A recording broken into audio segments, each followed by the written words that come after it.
Le Seigneur soit avec vous. Et avec votre esprit. Évangile de Jésus-Christ selon Saint Jean. Gloire à toi, Seigneur. En ce temps-là, au cours du repas que Jésus prenait avec ses disciples, il fut bouleversé en son esprit et il rendit ce témoignage. Amen, amen, je vous le dis, l'un de vous me livrera. Les disciples se regardaient les uns les autres avec embarras, ne sachant pas de qui Jésus parlait. Il y avait à table, appuyé contre Jésus, l'un de ses disciples, celui que Jésus aimait. Simon-Pierre lui fait signe de demander à Jésus de qui il parlait. Le disciple se penche donc sur la poitrine de Jésus et lui dit, « Seigneur, qui est-ce » Jésus lui répond, « C'est celui à qui je donnerai la bouchée que je vais tremper dans le plat. » Il trempe la bouchée et la donne à Judas, fils de Simon l'Iscariote. Et quand Judas eut pris la bouchée, Satan entra en lui. Jésus lui dit alors, « Ce que tu fais, fais-le vite. » Mais aucun des convives ne comprit pourquoi il lui avait dit cela. Comme Judas tenait la bourse commune, certains pensèrent que Jésus voulait lui dire d'acheter ce qu'il fallait pour la fête ou de donner quelque chose aux pauvres. Judas prit donc la bouchée et sortit aussitôt. Or, il faisait nuit. Quand il fut sorti, Jésus déclara, « Maintenant le Fils de l'homme est glorifié et Dieu est glorifié en lui.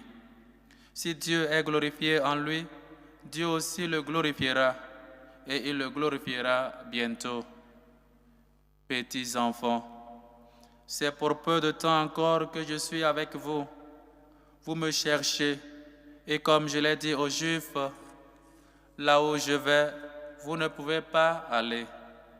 Je vous le dis maintenant à vous aussi. » Simon-Pierre lui dit, « Seigneur, où vas-tu » Jésus lui répondit, « Là où je vais, tu ne peux pas me suivre maintenant.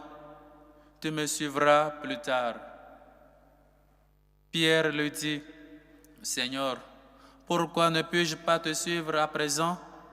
Je donnerai ma vie pour toi. » Jésus réplique, « Tu donneras ta vie pour moi?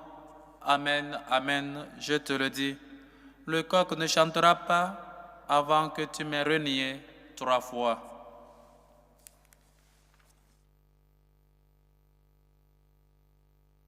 Acclamons la parole de Dieu. Louange à toi, Seigneur Jésus. Chers frères et sœurs, chers amis, en ce mardi saint que nous célébrons dans cette préparation pour mourir avec le Christ afin de ressusciter avec lui, mourir au péché, mourir à tout ce qui nous éloigne de Dieu et toujours nous approcher de lui. Et donc, vous vous imaginez en train de dîner avec quelqu'un qui va vous trahir après le dîner? Vous vous imaginez en train de peut-être dîner avec quelqu'un qui vous a déjà trahi? Comment ça nous coûte?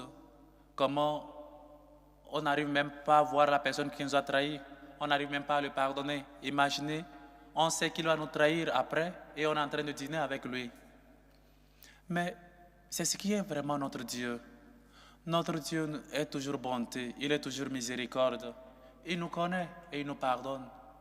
Mais il faut que nous sachions que dans notre vie de chrétien, chaque jour, nous trahissons Jésus, nous trahissons Dieu. Qui peut dire qu'il n'a jamais trahi Dieu? Nous aussi, nous sommes comme des Judas ambulants. Chaque jour, nous cessons de lutter, de défendre notre foi en public. Chaque jour, nous cachons. Quand peut-être on insulte l'Église, quand peut-être on insulte les chrétiens, on n'arrive pas à dire que voilà, nous appartenons aussi à l'Église catholique. On nous critique, on insulte peut-être la Vierge Marie. On est à côté, on ne dit rien. On manque toujours cette valeur-là. Chaque fois que nous le faisons, nous trahissons Dieu. Et peut-être au travail, comme une fois peut-être avant de... Peut-être tu ne peux pas commencer le travail avec une prière parce que les autres vont dire que voilà, tu ne peux pas te publier publiquement comme ça pour dire que tu es chrétien. Ou encore, pas mal de choses qu'on ne cesse de trahir Dieu. Comme une fois, par manque de courage, tu as cessé de défendre Dieu. Comme une fois, on a dit non, peut-être même on a renoncé à notre foi. On a cessé de prier en public avant de manger. On a cessé de réciter le chapelet dans le train, dans le bus, parce qu'on a honte sur la route, parce qu'on a honte. On trahit Dieu chaque fois que nous le faisons. Ce n'est pas seulement Judas qui a trahi Dieu, mais nous aussi. À table, nous trahissons aussi Dieu. Avant de venir communier, nous savons bien que nous sommes pécheurs. Nous savons bien que la veille même on a péché. La veille même on a commis une faute. On est impur. On a eu je ne sais pas quoi, des disputes avec le mari, avec l'épouse. Mais on vient communier. Combien de fois nous participons à la table du Seigneur avec ce cœur impur? Parce que nous pensons que communier au corps et au sang du Christ, c'est un droit. Et une fois baptisé, on a le droit là de communier n'importe quand, n'importe où. Parce qu'on est chrétien, on est baptisé. Ça ne nous donne pas le droit. On ne prend pas une chose, mais une personne. Et donc, il faut se préparer pour arriver à la table du Seigneur. Comme une fois, nous avons communié déjà en péché. Comme une fois, la veille, on a commis une faute, des souillures, des critiques, des injures, tout ce qui est comme nous, tout ce qui est péché, on l'a commis. Et le lendemain, on arrive au corps du Christ. Amen. Mais comme une fois, même à table, nous trahissons Dieu.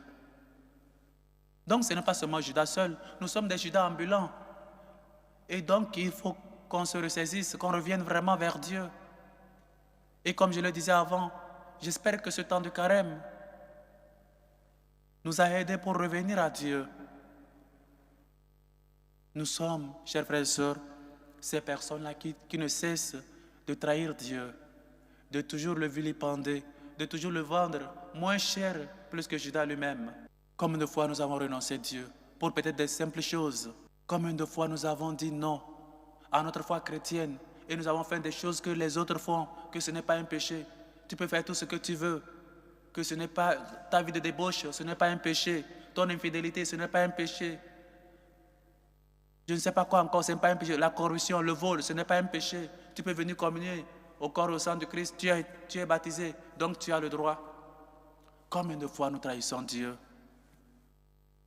Même à table, comme le dit l'apôtre, celui qui mange et boit en état de péché, mange et boit sa propre mort. Ce n'est donc pas un droit. Et nous ne nous communions pas à une chose. C'est une personne, c'est Dieu qui est présent. Et donc, il faut on se prépare pour la rencontre, pour rencontrer quelqu'un, ouais, on se prépare bien. Et s'il s'agit d'une grande personnalité. Mais pourquoi quand nous voulons nous rencontrer avec Dieu, nous ne nous soignons pas? Et peut-être le deuxième enseignement, c'est celui de Pierre. L'arrogance de l'homme. Je donnerai ma vie pour toi. Voilà l'homme qui veut faire quelque chose pour Dieu par sa propre force. Mais non, nous ne pouvons pas faire quelque chose si Dieu ne nous permet pas. Je vais donner ma vie pour le Christ, mais ta vie même, c'est Dieu qui te l'a donnée.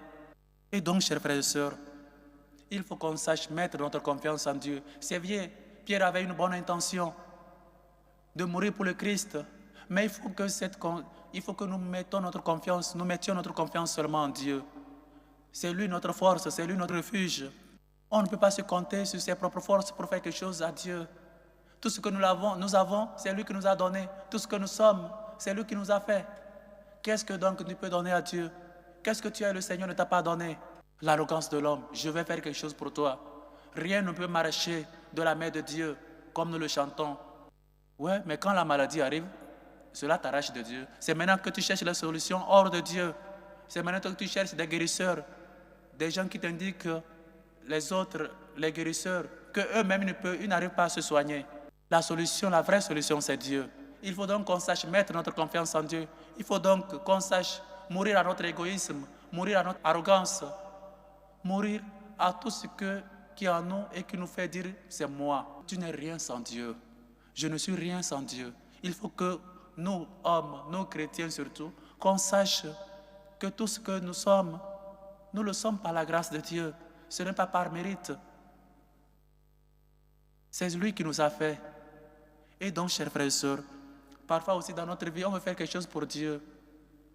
Mais il faut que nous sachions que tout vient de lui. Et donc, demandez-lui la grâce de faire quelque chose pour lui. Je te l'ai dit, avant que le coq ne chante, tu m'as déjà renié 3 fois. Et combien de fois dans notre vie nous avons déjà renié le Christ? Combien de fois nous avons déjà dit nous ne le connaissons pas? Combien de fois nous nous cachons? Le vendredi saint va arriver. Quand on va passer peut-être à la procession, quand on passe peut-être par ton milieu où les gens te connaissent, tu te caches dans la procession parce que tu ne veux pas qu'on sache que tu es chrétien, parce que tu as honte, parce que ta vie même n'est pas cohérente avec ce que tu es, avec ce que tu vis. Et donc on se cache, ou on ne va même pas à la procession. On est avec des gens qui sont au dehors, qui regardent les chrétiens marcher. Et le dimanche de Pâques, c'est nous à l'église. Voilà pourquoi, chers frères et sœurs, il faut qu'on s'adonne totalement à Dieu. Suivre Dieu, ce n'est pas une question de un pied dedans, un pied dehors. Ce n'est pas une question d'un dimanche oui, et l'autre dimanche je fais la lessive, l'autre dimanche je fais le sport, l'autre dimanche je reste à la maison, je me repose. Suivre Dieu doit nous impliquer, tout être l'être humain. Adorer Dieu de toute ton âme, ton corps, ton esprit, toutes tes forces. Qu'est-ce que tu as et le Seigneur ne t'a pas donné? Et le Seigneur dit quelque chose, le prophète Isaïe dit quelque chose à la fin de cette première lecture que nous avons écoutée. C'est trop peu que tu sois mon serviteur. Voilà comment le Seigneur nous traite. Il nous dit, c'est trop peu que tu sois serviteur. On est plus que serviteur de Dieu, on est ses amis. Et il dit, je fais de toi la lumière des nations pour que mon salut parvienne jusqu'aux extrémités de la terre. C'est trop peu qu'on soit serviteur de Dieu. Chers frères et sœurs, voilà comment nous traite notre Dieu. Il ne nous traite pas comme des servants, comme des esclaves, mais il nous traite comme des collaborateurs. Il nous élève au rang de collaborateurs, être lumière des nations, pour que par nous parvienne la lumière jusqu'aux extrémités de la terre. Voilà ce que le Seigneur, quand tu mets ta confiance dans le Seigneur, l'humilité, cette vertu qui nous coûte tant, cette vertu qu'on doit toujours demander à Dieu et la Vierge Marie.